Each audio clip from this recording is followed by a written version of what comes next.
Nephritis की जैसे जैसे उम्र बढ़ती है, आजकल यंगस्टर्स में भी बहुत प्रॉब्लम आ रही है ये, तो इसे कैसे ठीक किया जा सकता है? निशा जी हैं, वो इस पर आपको एक बहुत ही अच्छा सेशन देंगी, तो प्लीज जोरदार तालियों से स्वागत कीजिएगा।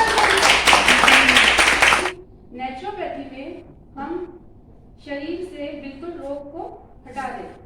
तो नेचुरोपैथी के थ्रू मैंने खुद की इंफर्मेटिशियन थिकनेस थी मेरे को, और मैंने उसको नेचुरोपैथी से ही पिछले 2 साल में ठीक किया है।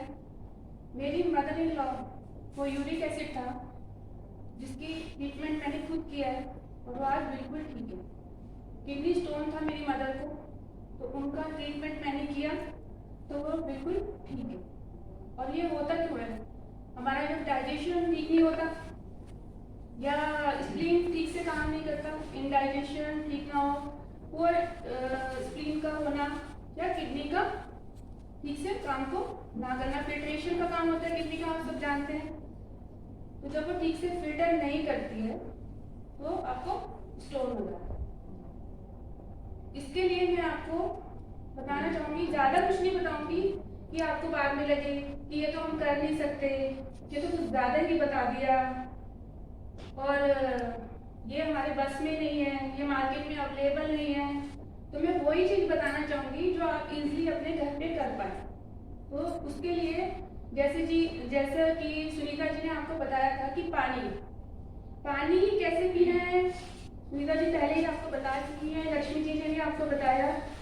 तो आपको सबसे पहले पानी का ध्यान रखना है। जब 70% पानी हमारी बॉडी को चाहिए तो किस टाइम चाहिए, कैसे पीना है, सिप करके पीना है और कितनी बार पीना है, तो वो आपको जरूरी चाहिए। क्योंकि आप समझ लीजिए, जब शरीर में कूड़ा होगा तो पीड़ा भी होगी। अब कोई नाली अगर बंद हो जाती है तो आप उसको कैसे साफ करते हो? यही यूरिक एसिड है। इसका ये ऑक्सीडेंट भी है, एंटीऑक्सीडेंट है। अगर कम हो जाता है तो भी आपको प्रॉब्लम होगी, तो इसका बैलेंस में रहना भी जरूरी है। ये नहीं है कि हमने सिर्फ इसको यही सोच लिया कि ज्यादा होना। मेनली लोगों के पास यही बात आती है कि यूरिक एसिड ज्यादा हो गया।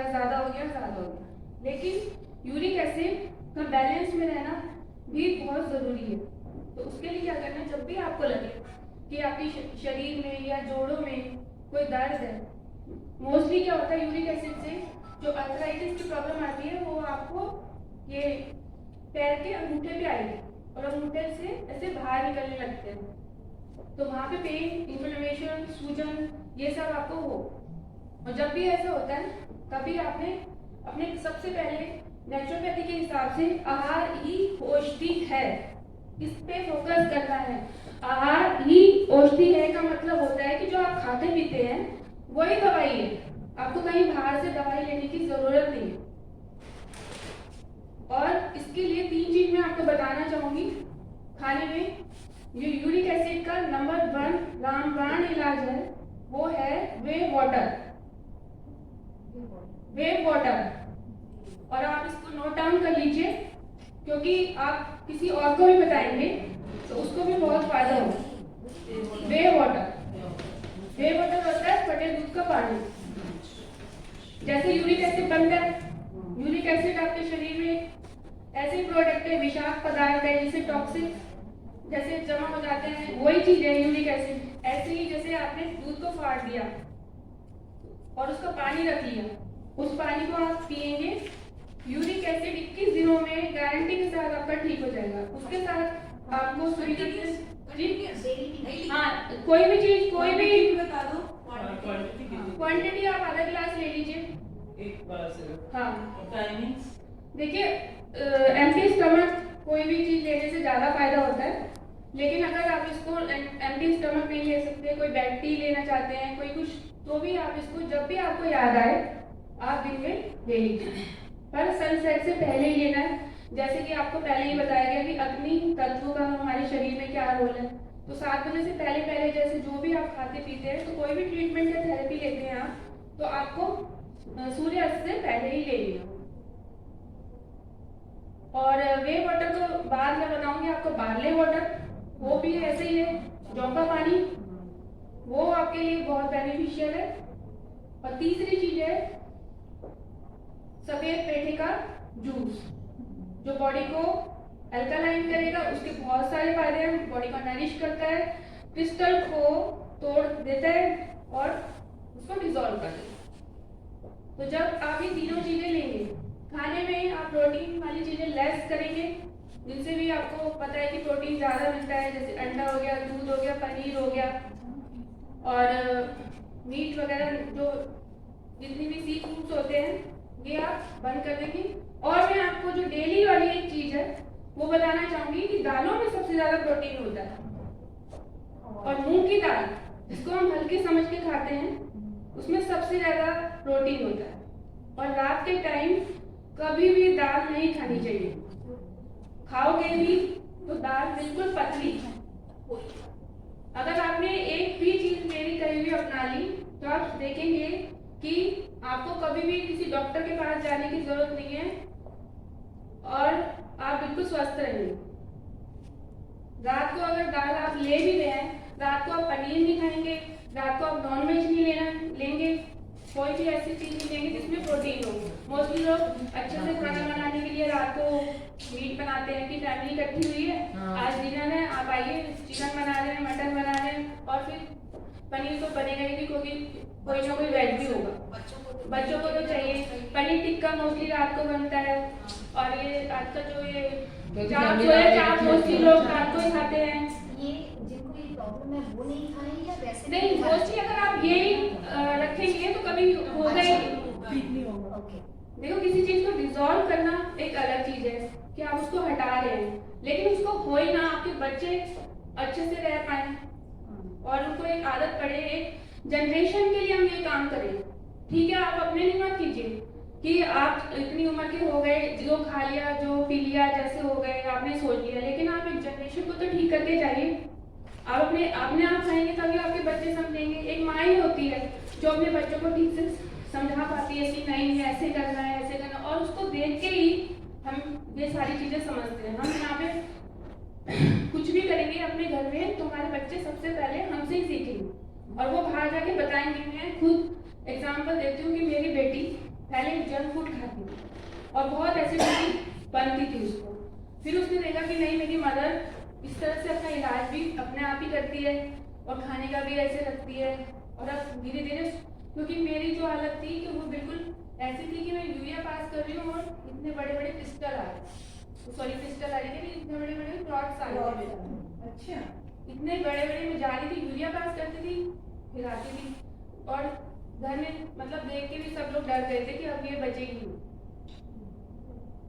उसके बाद जब नेचुरोपैथी से मैंने अपना ट्रीटमेंट किया तो मैं आज बिल्कुल ठीक हूँ और मेरी मम्मी का किडनी स्टोन मैंने ठीक किया है। उसके बाद ही मैं चाहती हूँ कि मैं यहाँ आई हूँ तो जो मेरा एक्सपीरियंस है वो मैं आपके साथ शेयर कर पाऊँ। पनीर को पचने में 48 घंटे लगते हैं, ये बात हमें नहीं पता। हम क्या करते हैं, पनीर रात को खाया, अब आप सो गए तो पनीर पचेगा कैसे आपको, और सुबह उठ के आपने ब्रेकफास्ट भी कर लिया। अभी पनीर पहले से बचा नहीं है और आपने कर लिया, तो जब भी कोई चीज भर जाएगी तो वो निकलेगी कैसे, वो एसिड ही रिलीज होगा ना, वो एसिड जितना किडनी निकाल पाएगी निकाल लेगी और जितना वो बॉडी में जाएगा वो जमता जाएगा। इसलिए वो कितना काम करेगी, कितने न्यूट्रिशंस को डिस्ट्रीब्यूट करेगी। तो आपको अपने शरीर के बारे में खुद से ही पता रहना चाहिए। 5 एलिमेंट्स भी जब हमारे बैलेंस तभी हो पाएंगे जब हम अपने खाने पीने का, उठने बैठने का ध्यान रखेंगे। दूसरा, जैसे कि श्वेता जी ने कहा था कि जिसको भी अब अर्थराइटिस की प्रॉब्लम हो गई है, अब हो तो गई, क्योंकि 40 के बाद बॉडी में इतने कम एंजाइम बनते हैं। 40 जैसे हुई आपको वात रोग शुरू हो गया, वात रोग शुरू होते ही और बॉडी के जो एंजाइम वो 40% रह गए, क्योंकि जब हमारे एंजाइम की जो प्रोग्रामिंग होती है वो तभी हो जाती है जब हम पैदा होते हैं। मतलब जब एक सेल होता है ना हमारी बॉडी में, तभी एंजाइम की प्रोग्रामिंग होती है, और जिसकी प्रोग्रामिंग जितनी लिखी है उसके बाद उसका एंड है। और आप अपने एंजाइम को कैसे वो कर सकते हैं, मतलब एंजाइम की प्रोग्रामिंग को आप कैसे बढ़ा सकते हैं, सिर्फ कच्ची सब्जी और फ्रूट्स खा के, क्योंकि जो हमारा खाना था वो पहले फ्रूट्स और कच्ची सब्जियां ही थी।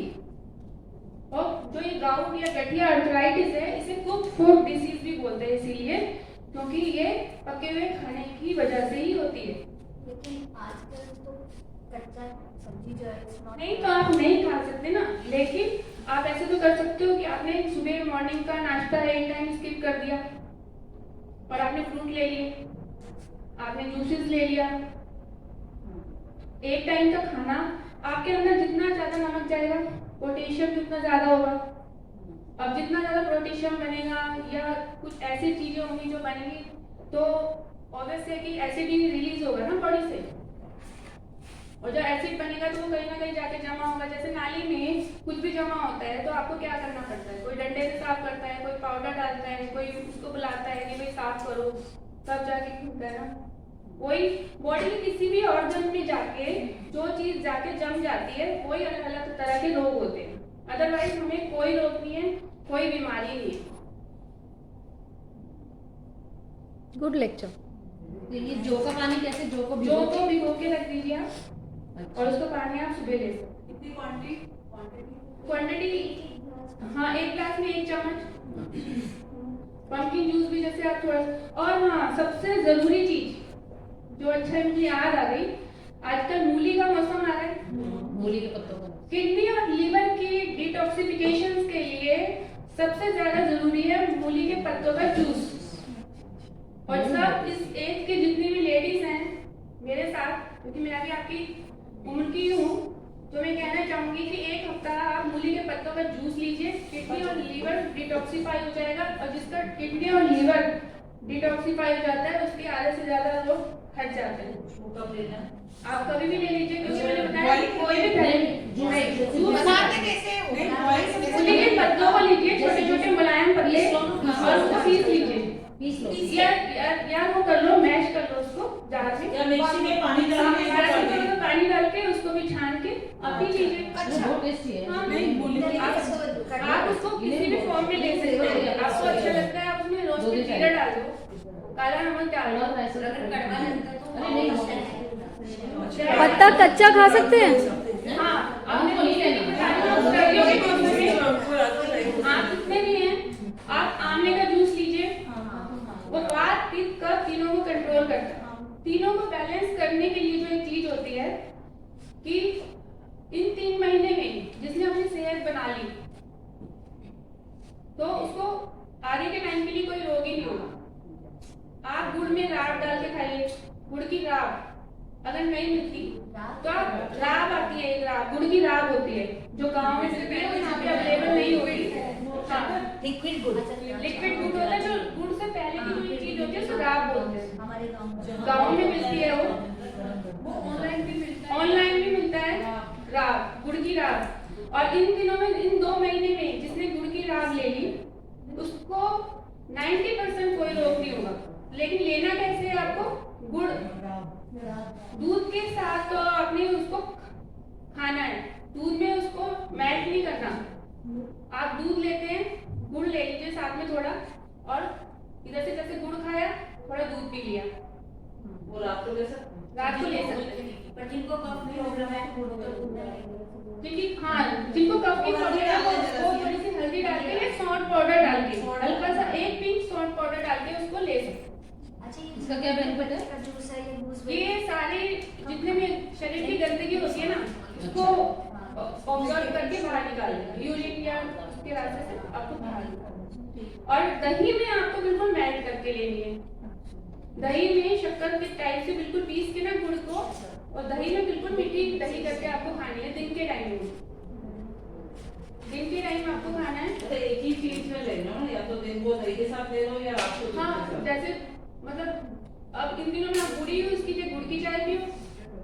गुड डायरेक्ट खाने से हाँ जी डाइजेशन के लिए बहुत अच्छा होता है, बात पित्त कफ तीनों को कवर करता है गुड़। खाली खा सकते हैं ना, मैं गुड़ खाती रहती खाने के हूँ। बाद कर सकते हैं। दूसरा मूली कभी भी आप ऐसे नहीं खाएंगे, मूली जैसे आप हम सलाद में खाते हैं, मोस्टली देखा था रात को भी मूली थी। अब ऐसे टाइम पे तो सब कुछ अच्छा लगता है, हम लोग खा लेते हैं, लेकिन मूली कभी भी अलग से नहीं खानी है। मूली खा रहे तो उसके ऊपर आपको गुड़ खाना ही खाना है। बैलेंस हाँ, वो बैलेंस करता है। गुड़ खाएंगे तो मूली जल्दी डाइजेस्ट हो जाएगी, अदरवाइज मूली बहुत टाइम लगाती है डाइजेस्ट होने में। मूली का पत्ते का जूस जितना बेनिफिशियल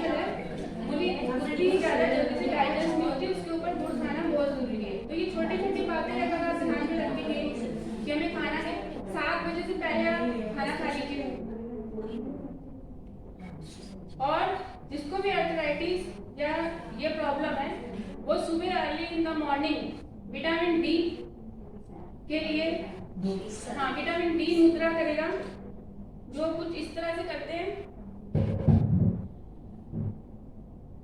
ऐसे करके आप कुछ भी करके ये दोनों फिंगर मिला के ऐसे बनाएंगे। सूर्य वीक्षण मुद्रा भी बोलते हैं इसको, या विटामिन डी मुद्रा है। और सन को आप ऐसे देखेंगे, ऐसे करके तो सीधी जो रेड कलर की रेज होती है वो आपकी आंखों पे डायरेक्ट पड़ेगी। अर्ली इन द मॉर्निंग आपने 40 की उम्र के 35 की, या बच्चों को भी आजकल सब चीजें हो ही रही है। ये तो है नहीं कि बच्चों को आजकल कोई प्रॉब्लम नहीं है, बच्चों को भी मोस्टली वही चीज हो रही है। 3 चीजें मैं बताना चाहूंगी जो मैं खुद यूज करती हूँ एसिडिटी के लिए, क्योंकि देखिए एसिडिटी भी यूरिक एसिड का ही पार्ट है। एसिडिटी हो जाने पर आपने क्या करना है, अमचूर आप लिख लीजिए और इसको मीना दीदी को बता दीजिएगा, अगर किसी को फायदा नहीं हुआ तो। होगा तो बताने की जरूरत नहीं है। अमचूर 1 पिंच, इसमें हल्दी करेंगे 1 पिंच और शहद भी 1 स्पून। देखिए शहद क्या होता है, लिक्विड फॉर्म में होता है, तो आप उसको देख लेंगे कि कितने में वो मेल्ट हो रहा है। शहद कौन सा अच्छा है? देखिए शहद की एक पहचान होती है, शहद कैसे देखा जाता है कि अच्छा क्या है। आप एक पेपर पे डालिए शहद को, और अगर पेपर गीला हो जाता है, ट्रांसपेरेंसी में दिखता है पीछे से कि गीला हो गया, तो वो शहद ठीक नहीं है। शहद की एक पहचान है। जो गांव से बिना सोडे वाला गुड़ आता है, जो ज्यादा काला दिखता है, वो अच्छा होता है, वो अच्छा देसी गुड़ जी। तो आपने ये करनी है। दूसरा आपने करनी है अपान मुद्रा, ये भी आपको सबको पता होगी, जो गंदी वायु को निकालती है। अपान मुद्रा करते हो ना आप लोग? अपान मुद्रा नहीं, ये सिर्फ आपको हाथों से सब करना है। अपान मुद्रा सबको बताइए, ये आपको करनी है जी। और एक है किडनी मुद्रा। किडनी को, क्योंकि हमारे 3 फंक्शन ठीक रखने हैं हमको, किडनी को ठीक करने के लिए ये मुद्रा है किडनी मुद्रा। ऐसे ये दोनों फिंगर ऐसे नीचे दबाए और अंगूठे से ऐसे किया, ये दोनों बिल्कुल सीधे उसको दबा लेंगे। ये किडनी मुद्रा है। और मुद्रा करते समय हाथ की पोजीशन कुछ होता है ऐसे या ऐसे? देखिए मुद्रा करते टाइम एक तो ना स्टेट होती है आपकी कमर, ये ऐसे उस कमर स्टेट ना मोस्टली लोगों की हो नहीं पाती है, क्योंकि हमारे जो ब्रेन के न्यूरॉन्स होते हैं वो हमेशा काम करते रहते हैं। कभी हमें फोबिया हो जाता है, कभी हम एक्साइटेड हो जाते हैं। हमारी लाइफ में यही चलता है, कभी हम तो बहुत ज्यादा एक्साइटेड हो जाएंगे, कुछ भी करेंगे, कभी हमें फोबिया हो जाएगा, ये जो हम कुछ नहीं कर पाते। बताया था हल्दी और शहद ये एसिडिटी के लिए नहीं है, ये स्टमक इन्फेक्शन के लिए मैंने बताया। आपने सॉरी से हो सकता है गलती से बोल दिया होगा। ये है स्टमक इन्फेक्शन के लिए, और जो एसिडिटी के लिए है वो है नींबू और शहद इक्वल क्वांटिटी में लिक करना है आपको। इक्वल क्वांटिटी में लेकर ना आपको लिक करना है। इमीडिएट 5 मिनट के अंदर एसिडिटी बंद हो जाती है। नींबू और शहद बराबर मात्रा में अगर आप लेंगे, दोनों को मिक्स करना, दोनों को मिक्स करके आप ले लीजिए। हाँ आधा चम्मच वो ले लिया, आधा चम्मच वो ले लिया, जी। 1 चम्मच काफी है। अब थोड़ा सा जैसे आप वीकनेस फील कर रहे हैं तो आपको एक चीज और बहुत ज्यादा फायदा करेगी। जैसे 1 लीटर पानी में आप 1 चम्मच शहद, हाँ 1 बॉटल, जैसे अभी आपके रूम में पानी पड़ा हुआ था, इतनी बड़ी बॉटल में 1 चम्मच शहद अगर आप लेंगे और उसको दिन में पिएंगे तो आपको बहुत ज्यादा एनर्जी मिलेगी। वात पित्त कफ कंट्रोल में होंगे, और जब वात पित्त कफ कंट्रोल में होते हैं हमारे, तो हमें कोई ज्यादा मतलब कोई रोग होता ही नहीं। वाटर की लूपहोल होना चाहिए। हाँ, दिन में 3 लीटर पानी है तो नॉर्मल वाटर ना, नॉर्मल वाटर। जितने मैंने जूसेस बताए, 1 लीटर में 1 चम्मच शहद, जितने मैंने जूस बताए, 3 टाइप के मैंने आपको जूस बताए, पंपकिन, ठीक है। देखिए मूली का पत्ता, मूली के पत्ते आप वैसे हर कोई ले सकता है, जरूरी नहीं किसी को अर्थराइटिस या यूरिक एसिड हो। ये सारी चीजें हर कोई ले सकता है। ये हर कोई आपको इन्हीं दिनों में लेनी है। जैसे गाजर, बीट, ABC जूस, ABC हाँ, ABC जूस लेना है आपको, गाजर, बीटरूट और इसके लिए एप्पल। हाँ। और यूरिक एसिड अगर किसी को है आप में से, तो उसके लिए सैलरी जूस, जो क्रिस्टल को बिल्कुल हर टाइप के क्रिस्टल को डिसॉल्व कर देता है। अमेज़न से आप ले सकते हैं सैलरी। हाँ, एक पत्ता होता है सैलरी का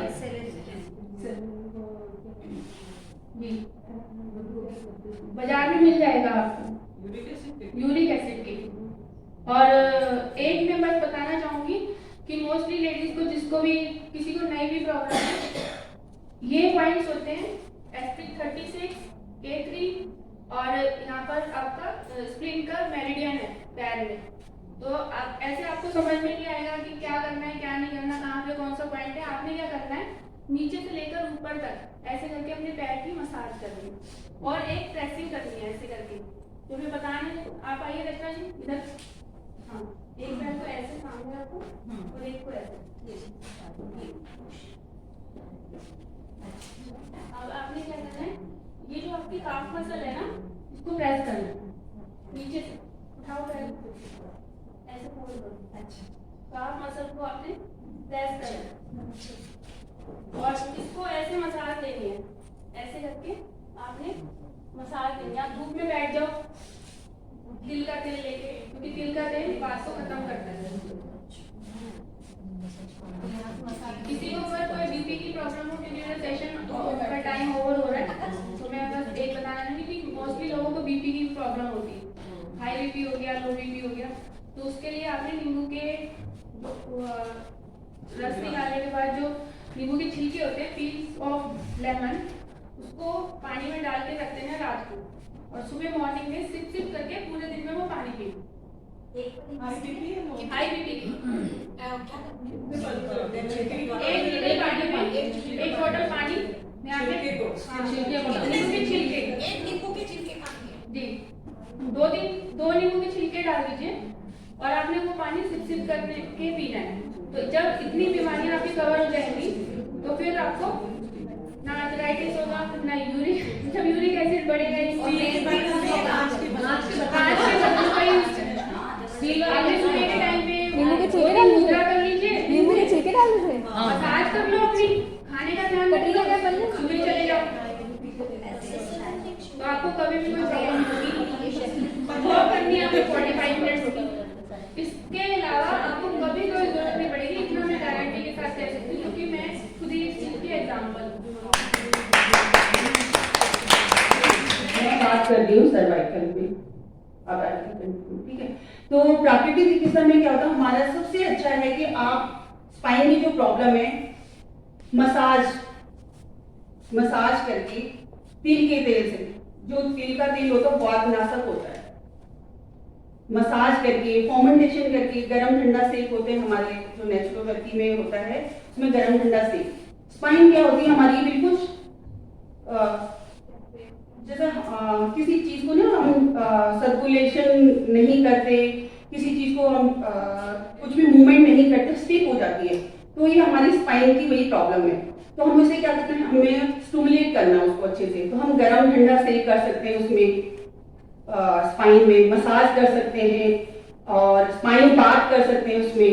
योगा आसनों के द्वारा हम उसको सही कर सकते हैं, भुजंगासन, शलभासन, धनुरासन, जो अभी हमने मॉर्निंग में करे थे, अगर उनको आप रेगुलर करें, कम से कम अगर आपके पास टाइम नहीं है तो आधा घंटा आप निकालें, सूक्ष्म व्यायाम करें, एक्सरसाइज करें, ऐसी कोई चीज नहीं है, पर विश्वास के साथ, हाँ मेरा ये ठीक हो रहा है, मैं खुद ठीक करूंगी।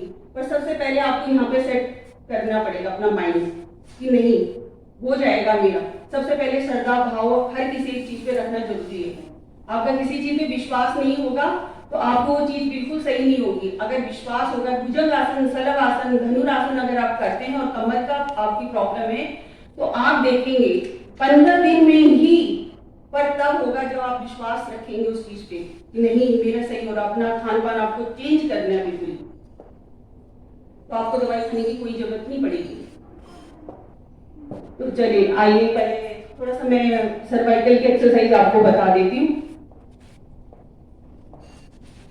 सर्वाइकल जो है, एक तो ये वाली एक्सरसाइज है, सांस भर के, स्पाइन पहले सब लोग सीधा रखें और सीधी बैठे, और पैरों को भी सीधा रखें, ठीक है। सबके साथ पहले ऐसा करें, सांस भरेंगे, खूब अच्छे से दबाव देंगे ये वाले, ठीक है।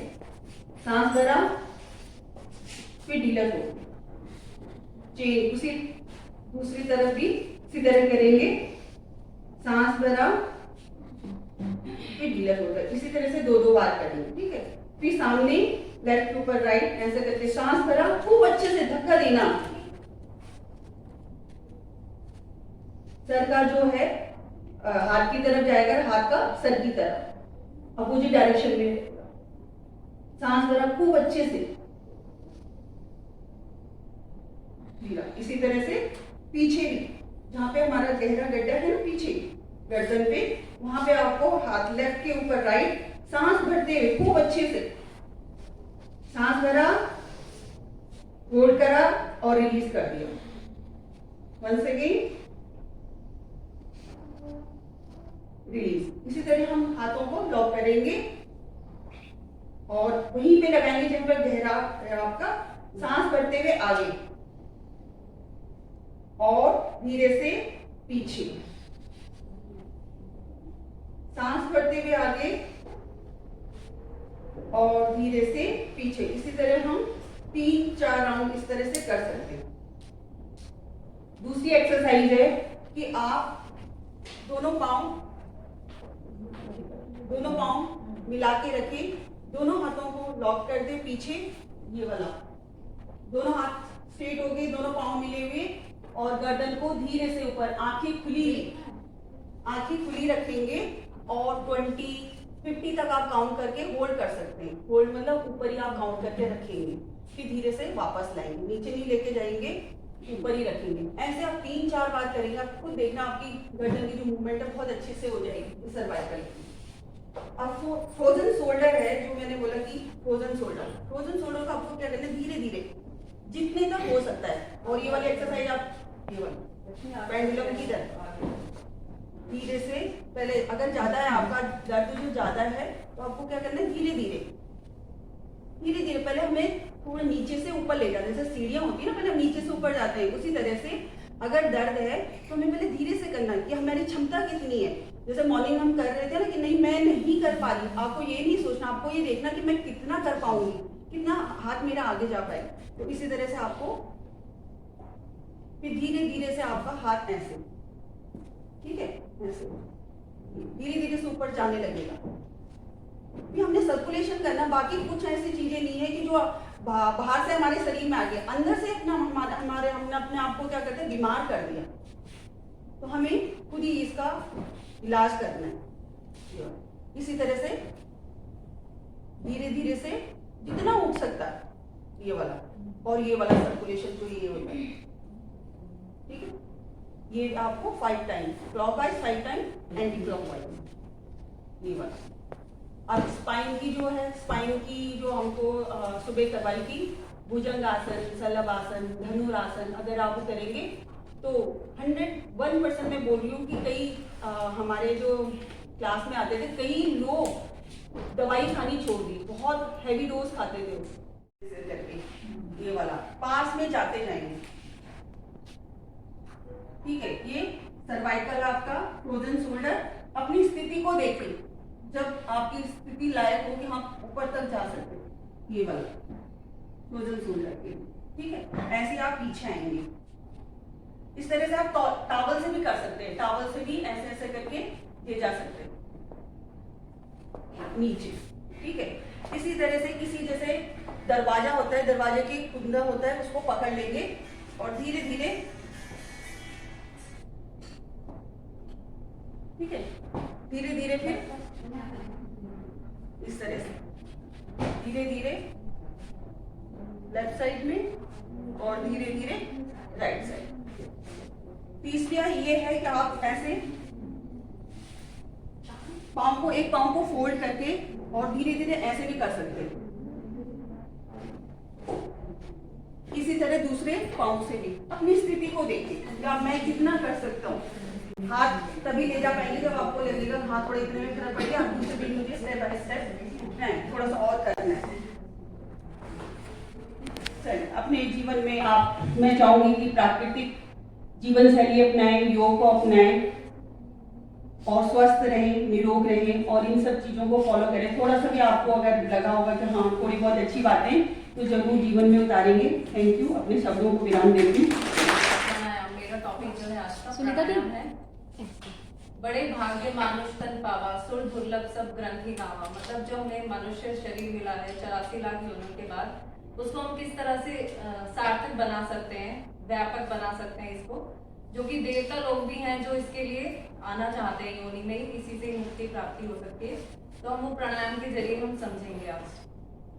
प्राणायाम जो है वो दो शब्दों से मिलकर बना हुआ है, प्राण प्लस आयाम। प्राण जो आपकी वाइटल फोर्स है, सडन लाइफ फोर्स जो आपकी, और आयाम means to control, to extend, उसको बढ़ाना, अपने प्राणायाम के समय को बढ़ाना, श्वास पर श्वास की जो गति है उसको एक्सटेंड करना, बढ़ाना। योग सूत्र में भी बताया गया है, तस्मिन् सति श्वास पर श्वास गति विच्छेदः प्राणायाम। मतलब श्वास पर श्वास की जो गति है उसको बढ़ाना, एक्सटेंड करना ही प्राणायाम है। इसमें आपकी 3 चीजें आ जाती हैं, पूरक, रेचक और कुंभक। पूरक मीन्स श्वास लेना, कुंभक उसको होल्ड करना, आप उसको कितना रिटेन करते हो अपनी ब्रेथ को, और आपका रेचक श्वास को छोड़ना। ठीक है, जितना लंबा गहरा हम श्वास लेंगे वो हमारे एक एक सेल पे जाके है असर करेगा, उस पर ऑक्सीजन की पूर्ति करेगा। जैसे कि सुनीता जी ने बताया था कि लंग्स जो है हमारे कितने निष्क्रिय पड़े रहते हैं, वहाँ पे सेल्स जो है वो पूरी जो एल्वोलाई तक है हमारी ऑक्सीजन नहीं पहुंच पाता। वो इसीलिए क्योंकि आज हम लोग भाग दौड़ वाली जिंदगी है और इसमें क्या करते हैं, छोटा सांस लेते हैं और जल्दी जल्दी लेते हैं। ठीक है ना, तो इसी को ही हमें अच्छा बनाने के लिए ऑक्सीजन लेवल जो है हमारा पूरा अच्छे से अंदर तक जाए, उसके लिए हमें प्राणायाम करना चाहिए। प्राणायाम जो है आपका मैकेनिज्म क्या है इसका, नाक से हम सांस लेते हैं, लंग्स एक्सपेंड होते हैं बाहर की तरफ, और डायफ्राम जो है हमारा नीचे की तरफ जाता है, जिससे कि हम ज्यादा से ज्यादा श्वास ले पाए। ऐसे ही जब श्वास छोड़ते हैं तो चेस्ट कैविटी जो है आपकी अंदर जाती है और डायफ्राम ऊपर की तरफ आता है। तो इससे क्या होता है, ज्यादा से ज्यादा CO2 है, कार्बन डाइऑक्साइड जो है वो आपकी बाहर निकल पाती है। वो तभी होता है जब हम लंबा गहरा धीमा सांस लेते हैं, और लंबा गहरा धीमा श्वास ही छोड़ते हैं। जब हम श्वास लेते हैं उससे डबल जो है हमें उसको एक्सेल करना है। ठीक है, डबल समय में उसको एक्सेल करना है हमें। हमारे शरीर में 2 तरह से रेस्पिरेशन होते हैं, एरोबिक रेस्पिरेशन और आपका एनारोबिक रेस्पिरेशन। एरोबिक में क्या होता है, आपका जो फूड जो होता है उसका ब्रेकिंग डाउन जो होता है वो ऑक्सीजन के साथ होता है, जिससे आपको एनर्जी मिलती है, CO2 और वाटर। लेकिन आपका एनारोबिक में क्या होता है कि वो प्रेजेंस ऑफ उसमें होता है, और इसमें क्या होता है कि एब्सेंस ऑफ ऑक्सीजन होता है। आपने देखा होगा ना, हम चलते हैं या हैवी एक्सरसाइज करते हैं तो क्रैम्प्स आ जाते हैं, आपके बॉडी में क्रैम्प्स आ जाते हैं।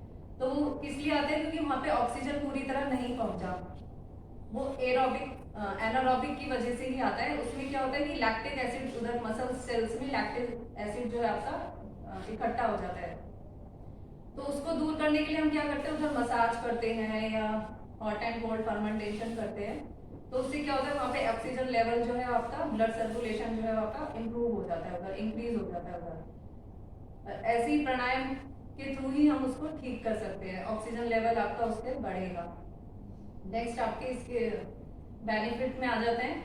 तो ये इम्प्रूवमेंट करता है आपकी ऑक्सीजन लेवल को। आपका जैसे डे टू डे लाइफ में मेंटल स्ट्रेस है, जो आपका मेंटल स्ट्रेस जो है आपका, जिसमें डिप्रेशन हो जाता है, एंग्जाइटी हो जाती है, आपको फैटीग वगैरह, जैसे आजकल लेथार्जी कितना लगता है ना, एकदम टूटा टूटा शरीर, आलस से भरा हुआ। तो इसमें जो हमारी ब्रेन की वेव्स है, फ्रीक्वेंसी जो इसकी चलती है, वो क्या होता है, वो बहुत ही ज्यादा चलती रहती है। मन में विचार आते रहते हैं, कभी कुछ कभी कुछ, मतलब मंकी माइंड बना हुआ है आजकल। जो हमारा माइंड है वो मंकी माइंड बना हुआ है, बंदर जैसे फुदकता रहता है इधर, ऐसे दिमाग भी फुदकता है। इसको हम कंट्रोल कैसे कर सकते हैं, प्राणायाम के थ्रू। योग ग्रंथ में भी कहा गया है, चले बातें चले चित्तम निश्चले निश्चले भवेत्। मतलब चले बातें, वायु जैसे चलती है, प्राण चलते हैं, तो हमारा जो है थॉट्स भी उसी हिसाब से चलते रहते हैं। जब ये वायु प्राण को हम कंट्रोल करते हैं तो हमारे थॉट्स भी जो है वो कंट्रोल होते हैं इसके थ्रू ही। तो इसको कंट्रोल करता है, आपके विचारों को कंट्रोल करता है, कंसंट्रेशन पावर आपकी बढ़ाता है, डिप्रेशन को दूर करता है, आपका हाइपर टेंशन हो गया आपका। आजकल जैसे आपने देखा होगा बच्चे जो हैं वो अपना पढ़ाई में ध्यान नहीं दे पाते हैं, तो वो बच्चों के लिए भी बहुत अच्छा है ये प्राणायाम। धीरे धीरे ये क्या करते हैं, प्राणायाम आपको आगे लेवल पे ले जाता है, मेडिटेशन के लेवल पे ले जाता है।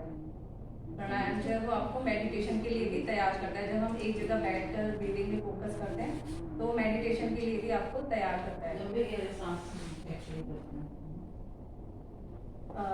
और इसमें आपका आ जाता है बहुत सारे प्राणायाम है, ये नहीं है कि एक ही बस ब्रीदिंग में कंसंट्रेट। आपका उज्जयी प्राणायाम है, आपका शीतकारी है, शीतली है, सूर्य भेदी है, सबके अलग अलग फायदे हैं, एक ही कोई प्राणायाम नहीं है। तो बॉडी के हिसाब से जैसे गर्मियों में हम शीतकारी और शीतली करते हैं तो वो अंदर ठंडक पहुंचाता है आपकी बॉडी में, आपकी भूख प्यास जो है गर्मी में उसको भी कम करता है। तो जैसे आप भस्त्रिका आप इस समय कर सकते हो, हाँ सर्दियों में वो हीट जनरेट करता है, आपके पूरे जो आपके एक एक न्यूरॉन्स है ब्रेन में उसको एक्टिव करते हैं आपका। कपालभाति आजकल सब उसको प्राणायाम मानते हैं, बट वो प्राणायाम नहीं है, शुद्धि क्रिया है वो, ठीक है ना, शुद्धि क्रिया है वो। आपका पूरा जो नेजल लाइन है आपकी उसको क्लीन कर देता है, आपका ब्रेन एक्टिव। कपाल मीन्स ब्रेन में आपका मस्तिष्क, और भाती मीन्स उसको चमकाना, है ना, उसको चमकाना। कफ, सारी जो कफ से रिलेटेड आपकी प्रॉब्लम है वो कपाल भाती से दूर होती है। तो वो एक शोधन क्रिया है जो हमें प्राणायाम से पहले करनी चाहिए। और आपने जैसे हम क्रोध करते हैं, गुस्सा करते हैं, डिप्रेशन में रहते हैं, तो हमारे ये जो हमारी आपकी ब्रीदिंग वो है कैसे हो जाती है, सेरोटोनिन जो हमारा हार्मोन है, ये बैड हार्मोन है जिसको कहते हैं ना, तो वो रिलीज होता है उसमें। तो हम प्राणायाम के थ्रू कॉर्टिसोल जो हार्मोन है वो आपका रिलीज होता है जब हम स्ट्रेस में होते हैं, तो वो आप उसको कंट्रोल करने के लिए भी बहुत अच्छा है आपका। प्राणायाम से आपके हैप्पी हार्मोन्स भी निकलते हैं, डोपामाइन हो गया आपका, एंडोर्फिन हो गया आपका। तो काफी आप कुछ इससे सीख सकते हो प्राणायाम से। आपने देखा है ब्रीदिंग कैसे करनी है हमें, जैसे एक गुब्बारा फूलता है ना, नीचे से ही जाता है ना हवा भरते हुए, बाल्टी भरते हैं हम लोग तो नीचे से ही पानी भरता है ना, तो ऐसे ही हमें पेट फुलाते हुए और फिर श्वास अपनी ऊपर चेस्ट तक पूरा क्लैविकल जो आपका रीजन है उसको भरते हुए श्वास लेना है और छोड़ना भी फिर ऐसे ही ऊपर से और नीचे तक। हाँ, पेट फूलने चाहिए आपका। पेट जो है आपकी पेट की मसल्स भी एक्सपैंड होगी। तो एक्टिविटी करेंगे हम, चलिए सभी बैलून फुलाने की।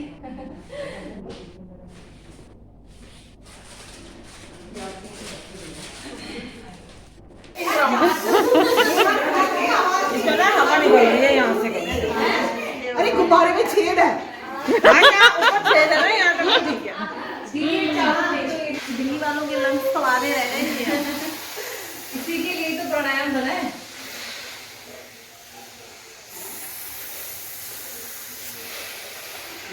आप ले लो।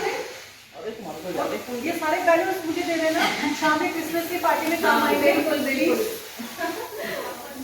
वापस देना, कोई फाड़ना नहीं इसको। मेरा फुल हो गया। वाह, फट जाएगा बस।